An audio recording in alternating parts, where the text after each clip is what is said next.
Photoshop gives you the ability to color frequently used menu items. If you choose Edit Menus, in Menus there are Photoshop defaults, but I could turn on What's New and see new items added in Photoshop CC Creative Cloud. So if I select What's New and click OK, as I click Menu Items, you'll see the new Share on Behance or Behance, depending on where you were born. I can surf through and see that Crop has changed under the Image menu. Copy CSS or Cascading Style Sheets was actually added in Photoshop CS6, but only for Creative Cloud subscribers.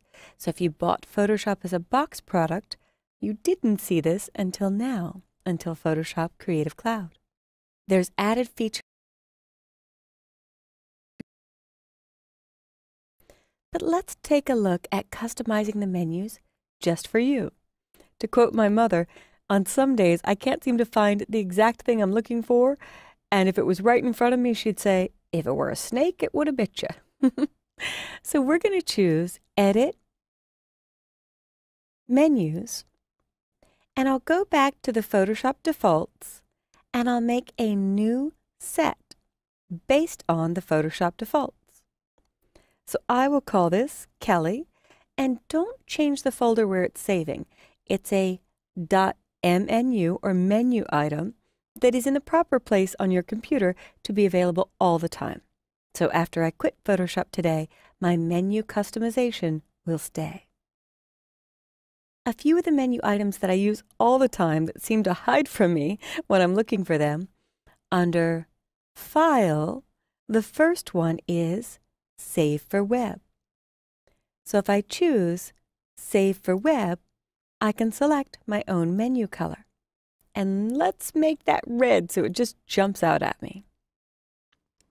Another one under File that I like a lot is File, Automate, and Crop and Straighten Photos. I'll make that green and just choose colors that suit your mood or how you might be looking for them. In fact, I can choose Automate and make that red. And I'll do one more. I'll scroll up and collapse File, and under the Image menu, I quite often use Adjustments. So we have Mode, and then all the submenus for Mode, Adjustments, and Hue and Saturation. So I'll select that and make it red.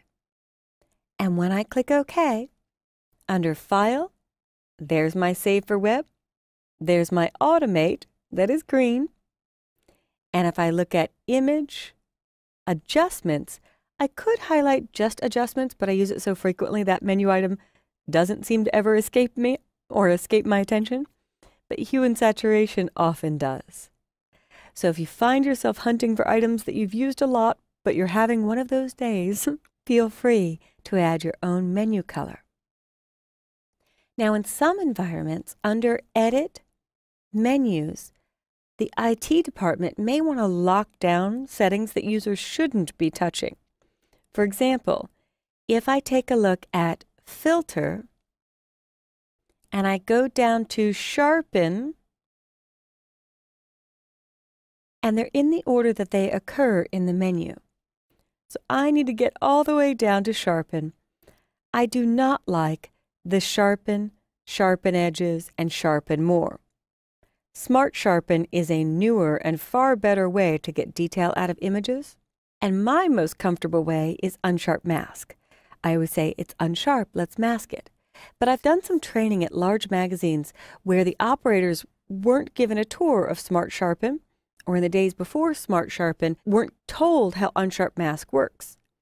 So they were getting scans of these headshots, beauty headshots, that already were a little bit noisy from the scanning process or had lint or dust on them, and they were using Sharpen, Sharpen Edges, and Sharpen More, which would make the noise worse.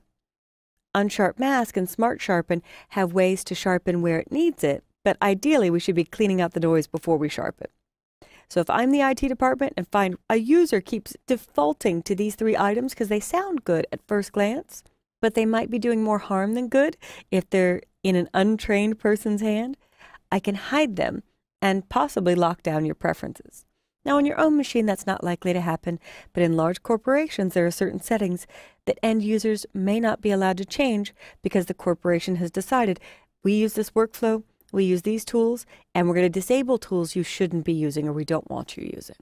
So if I look and I hit OK, under Filter, Sharpen, I see a much more concise menu, and actually something very cool and new called shake reduction.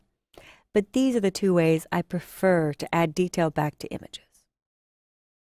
So I've covered adding colors to menu items that you use a lot but sometimes hunt for, how to hide menu items, and basically give Photoshop a look and feel that makes the features and menus you use most obvious to you, and disables menus that you don't want to be tempted to use or that your supervisor or your company has decided they don't want you to use. Now that's up to the company you work for, so hopefully you get control over all of your own preferences, and hopefully based on my tips, you can make Photoshop look and feel the way you'd like it to, through Edit Menus.